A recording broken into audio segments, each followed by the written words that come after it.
Hi folks, welcome to Competitive Me. This is Aravind, and this is the first video in a series of video in which we would discuss about political science and international relations, which should be useful in your mains in UPSC exams. And all the best to everyone who are going to appear in UPSC prelims as well as mains. And let us move on to the subject. Introduction to political thought, that is Western political. Political thought or political philosophy studies and questions about power, justice, rights, law, and other issues related to governance. So, political thought is about politics, knowing about politics and how state works. While some believe these concepts are static, political thought as how they originated and to what effect they are now in force now. Just as Socrates' question, how we should be governed, led to its execution, the question, what makes a government legitimate, can lead to political turmoil, right? What form should a government take? What do citizens owe their government? When should citizens overthrow an illegitimate government? Are the questions that comes into our mind when we think about political thought and political science. Do you think? Do you even think a question could kill someone? Yeah, it happened, as I said earlier. It happened with Socrates. He asked the monarch regarding how we should be governed. Is it legitimate to have you? So that time, he was killed by the monarch. So political thought is nothing but the study of power, justice, rights, law, governments, and whether it is legitimate or illegitimate.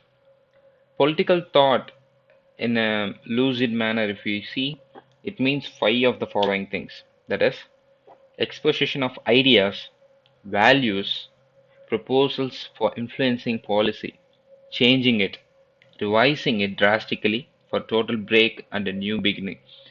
Someone will expose his ideas, and other one will develop it in a way that would be so useful to the society as a whole. So that's how political science got developed. The entire classical traditions of Western political thought provides us a variety of things dealing with above propositions. Political theory deals with political structure and institutions, like dealing with theories of state, division of power, legal frameworks, various forms of representation, that is government, and links with other social sciences. Political philosophy in the normative quest for what should be rather done, right? I mean, what should be done rather than what is in a large framework. So it is a normative quest. What should be done? What ought to be a great government is. Political thought is a key component of the discipline of political science, providing it a basic concepts and tools which the other sub areas of the discipline are intrinsically linked, right? So it gives the basic concept. It's like a basic building block in which the building rises. Western political thought, if we wish to identify its magic themes, it evolves and revolves around values such as liberty and libertarian, democracy, democratic tradition, equality, and egalitarian. So, political thought, as it has existed and exists in India, for example, seeks to establish ethical or moral values in politics, spiritualism, cooperative living, and etc. So, in India, we used to follow some Western, I mean, we are kind of following an Eastern political thought, which is more likely to be spiritualistic rather than with reasoning. We believe in God more than we believe in human. So that's how the Eastern political thought works. To be simple, political thought is it studies society insofar as society influences the state as political life and social life. You can say that these two are independent, the political life and the social life, but it is not. It is interdependent in many ways. The social life of people would definitely influence the political life. If they are so, reluctant in, you know, being ruled by some monarch, then there will be a government which are formed by the consensus is nothing but the democracy, right? Similarly, it focuses on economic institution as it influences the political order and the social life of the people, right? The economic life of the people is intrinsically connected with the social life of the people. It also takes into consideration ethical questions, for ultimately it is concerned with a just and good political order. We study political science, we talk about political thoughts, we try to analyze it in a way just to make sure we have a just and good political order. And the next thing is political philosophy and political thought. Political philosophy be may said to be political thought of a particular philosopher of a particular time. It can be said so, like Socrates, a particular philosopher of a particular age, and what he thought on what he delivered is a political thought, right? So it can be called as political philosophy. But political philosophy is larger than the political thought of a particular philosopher, right? It is the combination of whole thoughts. So it is the political thought of an age or of an community, and that's more important. You can have both the narrow and the wide view of political philosophy. If you think that political philosophy is nothing but a political thought of a particular philosopher of a particular age, you can say so. But at the same time, you can view it as a larger thing than that. It is a political thought of an age or of a community. Philosophy, according to Sheldon Wallen, who is a US, that is American philosopher, truths publicly arrived and publicly demonstrable, and that is philosophy. While political thinker tries to explain the meaning of political and its link with public sphere.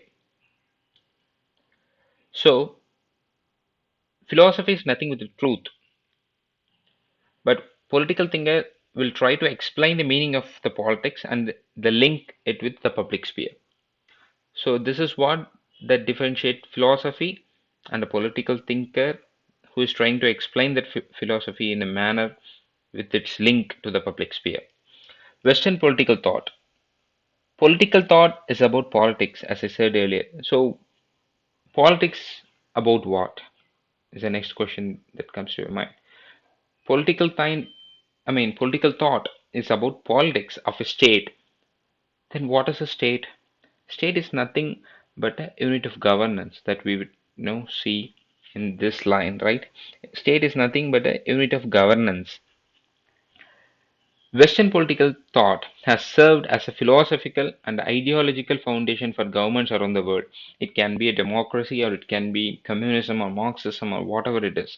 So it is the foundation in which the other governments are functioning right now. The most important thing that we got to know when we are studying political thought is how we should be governed. Each and everyone would come up with an idea. We would, lean into a side that we find the best, right? I may like democracy, you may like communism as what makes you feel that would be the best government for your people. So it differs, but the main idea that we get is how we should be governed, and that is the most important thing of the political thought that gives us. Now, the area of concern. Area of concern is nothing but state. State is the area of study here. As J.W. Gardner rightly said once, as political science begins and ends with state. Since state is the entity in which people live and the political science is intrinsically linked with the lives of people, political science begins and ends with state. State is nothing but, as I said earlier, is a unit of governance. Aristotle defines state as self-sufficient entity, and that is a great, definition. We have to be self-sufficient so that we can call us as a state, right? You should have everything. You should have food for your people. You should have water for your people. You should be self-sufficient and you should not depend on other countries or other states for your food or clothing or something, so that you can live without depending on others. And that's how a state should be, according to Aristotle. Further, the government is an abstract notion. You can think if that is state and what is government. State is a concrete notion. It is permanent, but government changes.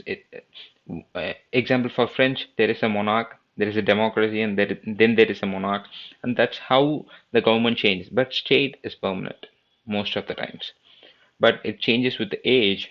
As we see, there are no city states in the ancient world, but now nation states, future super nation states, and it changes. But it takes time. But government changes more often. Now, there are two things that we need to see: thought and theory. Thought is nothing but thinking of an age. It is based on time and space in which it was delivered. Ancient thought, medieval thought, modern thought, they have, in the particular age, there is a mindset of people in which they will deliver some political ideas, and that is called as political thought. If someone says that, something, some political ideas, if example, some political thinkers support slavery, you should not think in this time and space and say that it is so wrong. You should, be there on their shoes and think that is it right at the time or not, right? So that's how the time and space works in thought. It changes by time. Then theory is nothing but explaining any phenomenon, right? Here it is political theory, hence it is explaining a political phenomenon. Then again, there are two types of theory: scientific theory, philosophical theory. Then how will you decide whether it is a scientific or philosophical one? The methodology would help you to, decide. If a theory is said to be scientific, then it involves scientific method to achieve results, and that theory can be verified whether it is true or not. But when it is philosophical, the philosophical method is involved, and that is none other than logic. So logical reasoning would be involved, and you cannot prove it, but you can feel it, and that's, you know the point of philosophical theory. Then political science is a science. Do you think so? Do you think political science is a science? Generally, we cannot say so. There is a large scope for political philosophy in the subject of political science. But at the same time, if we say science as a systematic study of something, then we can say so. It is a science because it analyzes political phenomena systematically. It studies political phenomena systematically. And so we can say political science is science in that aspect. And then, as I said earlier, there are two types of political thought, right? Western political thought and Eastern political thought. West is based on logic and materialistic. Logic means that is based on reason, that is rationalist or something. But materialistic is they believe in human capacity and wants to make human life better in this world. So they believe in human, unlike East, who believe in God more than human. They don't believe in human capacity. That is, they don't consider human as the greater being. They think there is some supreme being that rules us, and they believe in God. They are regressive, the East one, since they believe in, like in India, we have, yugas, right? At the end, there will be pralay, that is pralayam. At the end of the world, at the end, the world is going to be destroyed itself. But in West, it is progressive, optimistic, and most importantly, it is critical. There is no kind of, um, blasphemy or something in Western philosophy, the subsequent thinkers would definitely criticize the earlier ones, and that is a good thing. So we can develop the subject. If Plato says something, there is no need that future political thinkers would rely on it. They can have any opposing view. They will criticize Plato in some way. And how the Western political thought evolved. Ancient, medieval, modern, and postmodern can be segregated into four ways. Ancient, in ancient times, there exists city-state. It is one of the most decentralized way of political life where people consider city as a state. They consider city a small area of land as a state, and they believe that they are the people of Athens or they are the people of Sparta, etc. But they don't have any feeling of nation like Greek, Rome, etc. In medieval time, the Roman Empire example, it is most centralized form of empire covering some nation states. So it is quite big. Modern state is nation state. It is bigger than the city state and smaller than an empire. Now, the nation states have certain criterias, if we have to say that is a nation state, and that is fixed territory, population, government, and sovereignty. And you know what sovereignty is? It is the authority to rule itself. It is not depending on any other forces for taking decisions. But nation states are, a psychological concept. You cannot frame a nation just like that. Take example India. We have so much diversity in our country, and India is a psychological concept. We are Indians by our, very mindset itself, and that's how the nation form, right?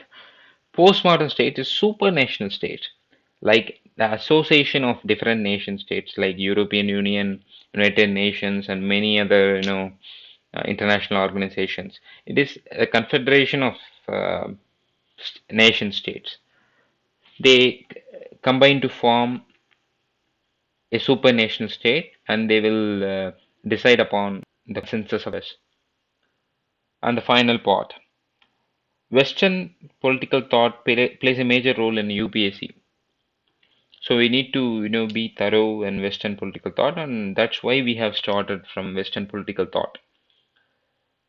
Western political thought is essentially historical, logical, ideological, evaluational. It evaluates each and everything and it develops itself.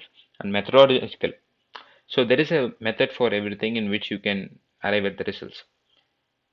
Many international traditional values such as democracy, nationalism, liberty, justice, idealism, and realism, most importantly, on which the rest of major frameworks of political theory within which most theorists operate today were given by Western political thought.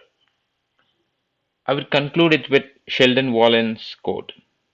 Political philosophy and its history is an intellectual development wherein successive thinkers have added a new dimension to the analysis and understanding of politics. Yes, it is right, right? So the new thinkers have added new dimension to the analysis and understanding of politics so that we could understand it better and we could take the best of it. An inquiry into the development is not so much a venture into antiquarianism as a form of political education. So it is about it is not about the antiquities or study about the old things or something like that. It is it is much of an inquiry into the development and as a political education so that we could um, try for a better government that can rule us in a better way. So like us, share us, subscribe us, and we will try to provide precise videos in political thoughts, political science, and international relations for your UPSC mains examination. Stay tuned.